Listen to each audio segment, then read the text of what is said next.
دبا لے اور آخرت برباد کر لے، کسی کا پلاٹ دبا لے اور آخرت برباد کر لے۔ اصل آخرت ہے بل تؤثرون الحیات الدنیا والآخرۃ خیر وابقی۔ تمہیں پتہ نہیں ہے کہ وہ جہاں ہے کیا، تم دنیا جیتی دنیا کے پیچھے بھاگتے ہو، چند ٹگوں کے عوض تم دنیا کا سودا کرتے ہو۔ جس نے کسی کے 3 پیسے دبائے ہو تو قیامت کے دن تو اس کے پاس اس کو دینے کے لیے سرمایہ نہیں ہوگا۔ ویسے تو قبر میں کوئی لے کے جاتا بھی نہیں ہے، اور اگر کسی کی قبر میں سونا رکھ بھی دو تو کیا کام آ جائے گا؟ ہیرے جواہر موتی اس کے کفن میں ڈال دو تو کیا فائدہ اس کا؟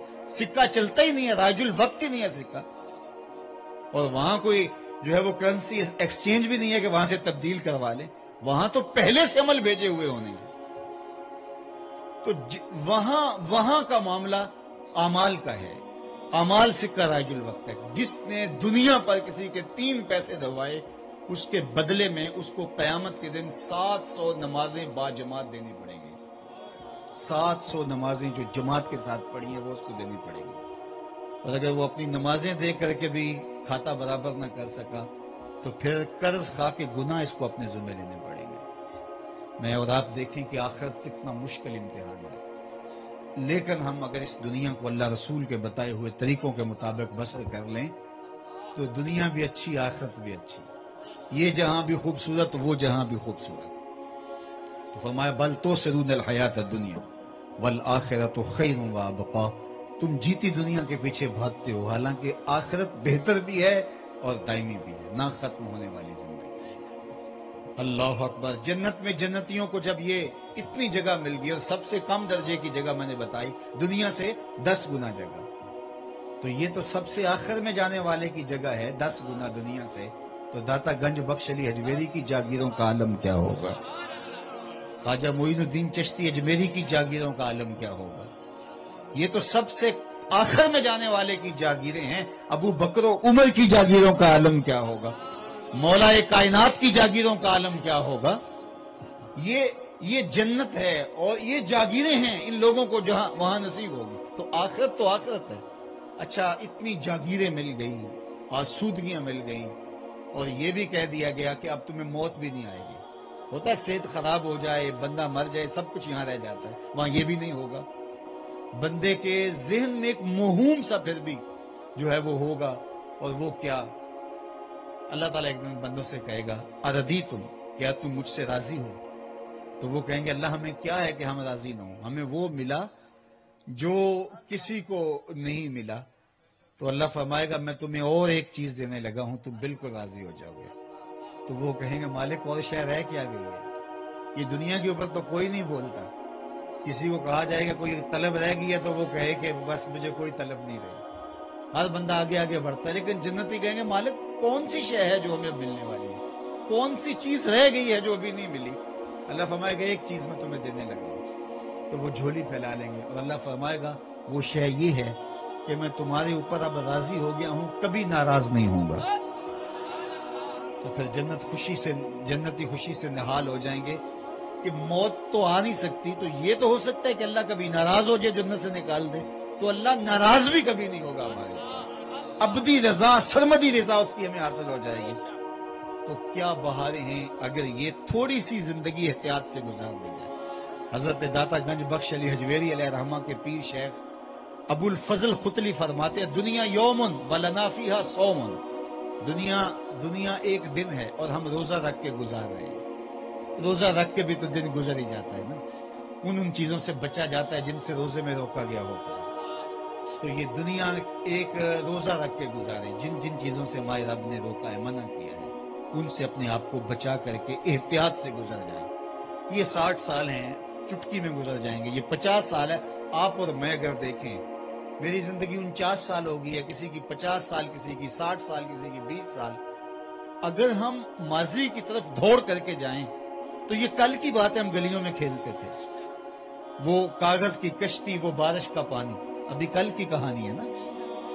اور وہاں سے اٹھ کے سکول، کالج، یونیورسٹی، اور آج ہم یہاں بیٹھے ہیں، کاروبار، سب کچھ۔ لیکن اگر ہم پلٹ کے دیکھیں تو 60 سال، 70 سال، 20 سال، 25 سال ابھی کل کی کہانی لگتی ہے۔ تو جب 50 سال بیتتے ہوئے لمحے نہیں لگے تو جو باقی زندگی ہے وہ گزرتے ہوئے کیسے لمحے لگے؟ تو اصل زندگی پھر آخرت کی زندگی. اس کو دنیا کی زندگی کو سنبھال کے گزار لیں اور آخرت کی زندگی کے لیے کوشش کریں. آج رحمت کا در کشادہ ہے، اللہ کی کرم نوازیاں می کی طرح برس رہی ہیں. ارشاد فرمایا یا ایھا الانسان ما غرک بربک الکریم، اے انسان تجھے کریم رب سے کس نے غافل کر دیا؟ 70 ماؤں سے زیادہ پیار کرتا ہے. ماں کی محبت، ماں کا پیار، ماں کی الفت. آج والدہ کے لیے اولاد نے، بیٹوں نے یہ محبتوں کی بزم سجائی ہے ان کی روح کے اصالے ثواب کے لیے. ماں کی شفقتوں کو بندہ ساری زندگی بھول نہیں سکتا. اس کے سینے میں تڑپتی ہوئی جو ممتا رکھی ہے، جو پیار رکھا ہے، جو الفتوں کا ایک جہاں آباد رکھا گیا ہے کائنات میں، اس کا نعم البدل کیا بدل بھی موجود نہیں. علامہ اقبال علیہ رحمہ جب بیرون ملک تھے تو ان کی ماں کا انتقال ہو گیا تو انہوں نے وہاں سے ایک قصیدہ لکھا جو والدہ مرحومہ کی یاد میں اس نام سے آج بھی کلیات میں موجود ہے. اس میں ماں کا ذکر کرتے ہیں اور فلسفہ ارتقاء پیش کرتے ہیں. کہانی لمبی ہے. اس میں پھر کہتے ہیں آہ وطن میں ہوگا اب کس کو میرا انتظار، آہ وطن میں ہوگا اب کس کو میرا انتظار، کون میرا خط نہ آنے سے رہے گا بے قرار، اور آرزو لے کر تیری خاک تربت پہ آؤں گا، اب دعائے نیم شب میں کس کو میں یاد آؤں گا، کون پچھلے پہر اٹھ کے دعا کرے گا. ہر ایک سے کہنا پڑتا نا میرے لیے دعا کیجیے. عالم دین سے کہنا پڑتا حضور میرے لیے دعا کیجیے. پیر صاحب سے عرض کرنا ہوتی ہے جناب میرے لیے دعا کیجیے. بزرگوں سے، بڑوں سے، دوستوں سے، کوئی حرم میں جا رہا ہو معتمر یا حاجی، اس کو کہنا پڑتا ہے وہاں مجھے دعاؤں میں نہیں بھولنا، مجھے دعاؤں میں یاد رکھنا. ہر ایک سے کہنا پڑتا ہے کہ میرے لیے دعا کیجیے. کبھی ماں کو بھی کہنا پڑا ہے کہ امی دعا کیجیے. ماں کے ہاتھ ویسے ہی اٹھ جاتے ہیں اور ماں کے اٹھے ہوئے ہاتھ اللہ خالی نہیں موڑتا. اور یہ لازمی نہیں ہے کہ ماں رابعہ بصریہ ہو تو پھر اس کی دعا قبول ہوتی ہے. لیپا پوتی کرتی ہوئی ماں گارے سے بھرے ہوئے ہاتھ بھی اٹھا دے اللہ انہیں بھی خالی نہیں موڑتا. ماں جب بولتی ہے تو اس کے لہجے میں جبریل بولتا ہے. ماں جب مسکراتی ہے تو لگتا ہے جنت کی ساری کلیاں کھل اٹھی ہیں. وہ درد، وہ درک، وہ محبت اس کے سینے میں رکھی گئی ہے کہ اس کی کوئی تمثیل ہی نہیں دی جا سکتی. عالی نصب ہوٹلوں میں کھانا کھانے میں وہ سرور کہاں جو چولہے پر بیٹھ کے ماں کے ہاتھوں سے پکی ہوئی چپاتیاں کھانے میں ملتا ہے. عالی جناب حضرت صاحب پروٹوکول، اعزاز، تکریم، استقبال، ان میں وہ لذت کہاں جو ماں کی زبان سے اوئے مٹھو اور اوئے ببلو کے اندر رکھا گیا ہے. اللہ نے اس کے سینے میں وہ ایک جہاں آباد کر دیا. ایک شاعر ہوا ہے تابش، اس نے ماں کے پیار کو کتنے خوبصورت پیرائے میں بیان کیا. ایک مدت سے میری ماں نہیں سوئی تابش، میں نے ایک بار کہا تھا مجھے ڈر لگتا ہے. کہا ایک دن بچپن میں میرے منہ سے نکلا تھا امی مجھے رات کو ڈر لگتا ہے، میں بوڑھا بھی ہو گیا ہوں، میری ماں اب بھی میرے بستر پہ پھونکے مار کے سوتی ہے. یہ ماں کے پیار کا رنگ ہے، اس کی الفت کا جہاں ہے.